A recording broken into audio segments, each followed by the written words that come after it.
بسم اللہ الرحمن الرحیم۔ السلام علیکم عزیز طلبہ کرام، کیسے ہیں آپ سب؟ امید کرتی ہوں آپ خیر و عافیت سے ہوں گے۔ اللہ تعالیٰ آپ کو اپنے حفظ و امان میں رکھے، آمین۔ بیٹے آگے بڑھتے ہوئے ہم لوگوں نے آج چیپٹر نمبر جو ہمارا 6 ہے اس کے 7 اور 8 کویسچن کا آنسر ہم لگائیں گے۔ ہم آپ کو یاد ہوگا کہ ریویژن کر رہے ہیں، ریویژن کرتے ہوئے ہم نے تمام شارٹ کویسچنز اور لانگ کویسچنز کے نشان دوبارہ سے لگائے ہیں اور دوبارہ سے ایک کویسچن کا آنسر نشان لگانے کے ساتھ ہم نے ریوائز کیا ہے۔ آئی ہوپ کہ آپ کو اچھے سے سارا یاد ہو گیا ہوگا، اور اگر آپ کو نہیں بھی یاد ہوا تو آئی ہوپ بیٹا آپ کے ذہن میں کچھ نہ کچھ تو ہوگا۔ آپ اس کو اگر ایک دفعہ سے ریکال کریں گے، اگر آپ ایک دفعہ اس کو سمجھ کے پڑھیں گے، آپ نے اگر ساری ویڈیوز دیکھی ہوں گی تو آپ اس کو بہتر طور پہ یاد کر سکیں گے۔ ٹھیک ہے بیٹا، آگے چلتے ہیں کویسچن نمبر 7 کی طرف۔ ٹھیک ہے جی بیٹے، کویسچن نمبر 7 میں ہمارے پاس کویسچن ہے 1973 کے آئین کے اہم پہلو بیان کریں۔ آپ کو یاد ہوگا 1973 کا آئین میں نے آپ کو بہت ڈیٹیلڈ میں سمجھایا تھا، پڑھایا تھا۔ میں ایک دفعہ پھر سے اس پر آپ کو لے کے چلتی ہوں۔ 1973 کے آئین کے اہم پہلو بیان کرتے ہیں۔ ٹھیک ہے جی بیٹے، 1973 کے آئین کے اہم پہلو میں آپ کا سب سے پہلے ہے افتتاحیہ۔ افتتاحیہ کا مطلب ہوتا ہے کہ جو اس کی بنیاد ہے، اس کی بیس کیا ہے 1973 کے آئین کی۔ تو میں نے آپ کو بتایا تھا بیٹا کہ 1973 کے آئین کی جو بیس ہے، جو اس کی بنیاد ہے، وہ قرارداد مقاصد ہے، اور قرارداد مقاصد کو ایز اٹ از اس کے بیسکس میں شامل کیا گیا ہے 1973 کے آئین میں، اور اس کو اس کے افتتاحیہ کہا گیا ہے۔ یعنی جو اس قرارداد مقاصد کے تمام نکات ہیں وہ 1973 کے آئین کا حصہ ہیں۔ ٹھیک ہے، اور اس کے مطابق کیا تھا کہ اللہ تعالیٰ کی حاکمیت ہے، اور عوام کے نمائندے جو ہیں وہ اپنے اختیارات کو مقدس امانت سمجھ کے اللہ تعالیٰ کے اختیارات قرآن و سنت کی حدود کے اندر رہتے ہوئے ہی استعمال کریں گے۔ اور 1985 میں ایک ترمیم کے ذریعے اسے 1973 کے آئین کا باقاعدہ حصہ بھی بنایا گیا۔ ٹھیک ہے، نیکسٹ اس کا جو پوائنٹ ہے ہمارے پاس وہ ہے تحریری آئین۔ پہلے دساتیر جو تھے، پہلے جو آئین تھے، انہی کی طرح اس آئین کو بھی تحریری آئین کیا گیا تھا، تحریری آئین بنایا گیا تھا، اور یہ 280 دفعات 12 حصوں اور 6 گوشواروں پر مشتمل ہے۔ ٹھیک ہے، اب یہ یاد رکھیے گا بیٹا کہ یہ آپ کو MCQ کی صورت میں بھی یہ آ سکتا ہے۔ ٹھیک ہے کہ اس 1973 کے آئین میں کتنی دفعات ہیں، یا 1973 کے آئین کے کتنے حصے ہیں، یا اس کے کتنے گوشوارے ہیں۔ تو یہ جو ڈیجٹس ہیں نا، ان کو آپ اچھے سے بیٹا یاد کر لیجئے گا۔ 280 دفعات ہیں، 12 حصے ہیں اور 6 گوشوارے ہیں۔ ٹھیک ہے، نیکسٹ پوائنٹ ہے وفاقی آئین۔ پہلے دساتیر کی طرح 1973 کا آئین بھی جو ہے اس میں بھی پاکستان کو وفاقی مملکت قرار دیا گیا ہے، یعنی وفاق کے تحت چاروں صوبے جو ہیں وہ مل جل کر کام کریں گے۔ نیکسٹ ہے جی نیم استوار آئین۔ ٹھیک ہے، 1973 کا آئین نیم استوار نوعیت کا ہے۔ ٹھیک ہے، نیم استوار کا مطلب یہ ہوتا ہے کہ آپ اس میں اگر ترمیم کرنا چاہیں، آپ اگر کسی اس کے پوائنٹ میں آپ اس کو چینج کرنا چاہیں، وقت اور حالات کے ساتھ ساتھ اگر آپ محسوس کرتے ہیں کہ کوئی چیز پرانی ہو گئی ہے، اس میں آپ کوئی نئی چیز ایڈ کرنا چاہتے ہیں، یا آپ یہ سمجھتے ہیں کہ وقت کے ساتھ ہمیں اس قانون کی ضرورت نہیں ہے، ہمیں اس کے بدلے کوئی اور قانون بنانا چاہیے، تو آپ اس میں ترمیم کر سکتے ہیں۔ ٹھیک ہے، لیکن اس کے لیے آپ کو قومی اسمبلی اور سینٹ کی 2/3 میجورٹی جو ہے وہ درکار ہوتی ہے۔ نیکسٹ آپ کا پوائنٹ ہے بیٹا قومی زبان۔ 1973 کے آئین میں اردو جو ہے اس کو پاکستان کی قومی زبان کہا گیا۔ ٹھیک ہے، اور اس دوران انگریزی اور زبان جو ہے وہ سرکاری زبان کے طور پر استعمال ہوتی رہے گی۔ ٹھیک ہے، نیکسٹ پیج پہ آئیے۔ نیکسٹ پیج پہ ہے اسلامی آئین ہے۔ پاکستان کا آئین اسلامی آئین ہے۔ پاکستان کے آئین میں اسلام جو ہے وہ سرکاری مذہب ہے۔ وزیر اعظم اور صدر کے لیے مسلمان ہونا ضروری ہے۔ پاکستان کا نام اسلامی جمہوریہ پاکستان ہے، اور پاکستان میں شہریوں کو اسلامی طرز زندگی کو ترویج اور ترقی دینے کی اجازت ہے۔ نیکسٹ ہے آزاد خود مختار عدلیہ، یعنی عدلیہ آزاد ہوگی، وہ کسی بھی خوف اور ڈر کے بغیر اپنے فیصلے کر سکے گی۔ نیکسٹ ہے بیٹا پارلیمانی آئین۔ 1973 کے آئین میں قومی اسمبلی کی جو مدت تھی وہ 5 سال مقرر کی گئی، اور ملک میں پارلیمانی نظام رائج کیا گیا۔ پارلیمانی نظام سے مراد ہوتا ہے بیٹا سینٹ اور قومی اسمبلی کا۔ ٹھیک ہے، جس میں سینٹ اور قومی اسمبلی جو ہیں اس میں منتخب ادارے جو ہیں وہ بیٹھتے ہیں اور عوام کے مسئلوں کا حل نکالتے ہیں۔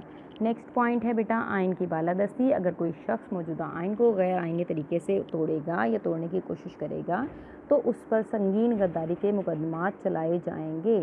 یہ آئین کی بالادستی ہے۔ ٹھیک ہے، نیکسٹ ہے بیٹا آئینی ادارے۔ 1973 کے آئین میں مرکزی اور صوبائی مفادات اور معاملات کے تحفظ کے لیے آئین نے ایک ادارے بھی تشکیل دیا ادارے کو، جس میں مثال کے طور پر مشترکہ مفادات کونسل، قومی اقتصادی کونسل، قومی مالیاتی کمیشن، الیکشن کمیشن اور وفاقی محتسب وغیرہ کے ادارے جو تھے، یہ ادارے بنائے گئے تھے جو آئینی ادارے تھے، جو آئین کی خدمت کرتے ہیں۔ 2 ایوانی مفننہ۔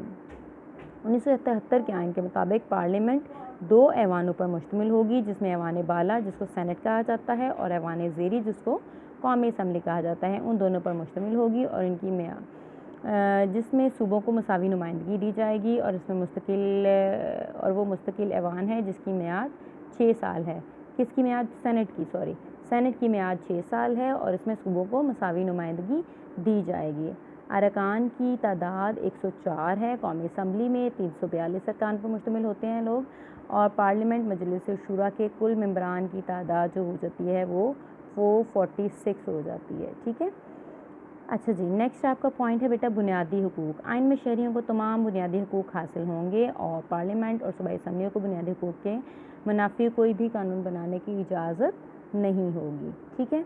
اب اس کویسچن کا آنسر ہم اگر لگائیں، کویسچن نمبر 7 کا آنسر، تو ہمارا کویسچن کا آنسر شروع ہوتا ہے یہاں سے، ٹھیک ہے۔ افتتاحیہ سے ہی اس کا آنسر سٹارٹ ہو جاتا ہے، اور اس کے بعد اس کا اینڈ ہوگا بیٹا اس پیج کے اوپر، 3rd پیج کے اوپر یہاں تک، ٹھیک ہے۔ اس کے تمام پوائنٹس آپ نے اچھے سے یاد کرنے ہیں، اور میں آپ کو پہلے بھی بتا چکی ہوں کہ یہ کویسچن آپ کا ایک امپورٹنٹ کویسچن ہے، سو آپ اس کو اگر اچھے سے یاد نہیں کریں گے تو یہ آپ کے لیے مسئلہ ہوگا۔ آپ نے اس کو اچھے سے یاد کرنا ہے، یہ اکثر پیپرز میں آ جاتا ہوتا ہے، ٹھیک ہے۔ کویسچن نمبر 7 کے بعد ہمارے پاس کویسچن نمبر 8 کون سا ہے، اس کو دیکھتے ہیں جی۔ نیکسٹ پوائنٹ کویسچن نمبر 8 میں 2 ہمارے پاس انہوں نے کویسچنس کیے ہیں۔ پہلا ہے جہاد افغانستان، اور دوسرا ہے وزیر اعظم ذوالفقار علی بھٹو کے دور میں صنعتوں کا قومیانہ۔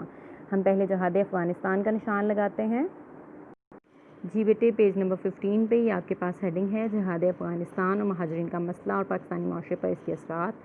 ایک ہی ہیڈنگ آپ نے یہاں پہ صرف دینی ہے، یہ ساری ہیڈنگز نہیں دینی، آپ نے صرف یہاں پہ جہاد افغانستان کی ہیڈنگ دینی ہے، اس باقی ساری ہیڈنگز کو آپ نے نہیں لکھنا ہے، ٹھیک ہے۔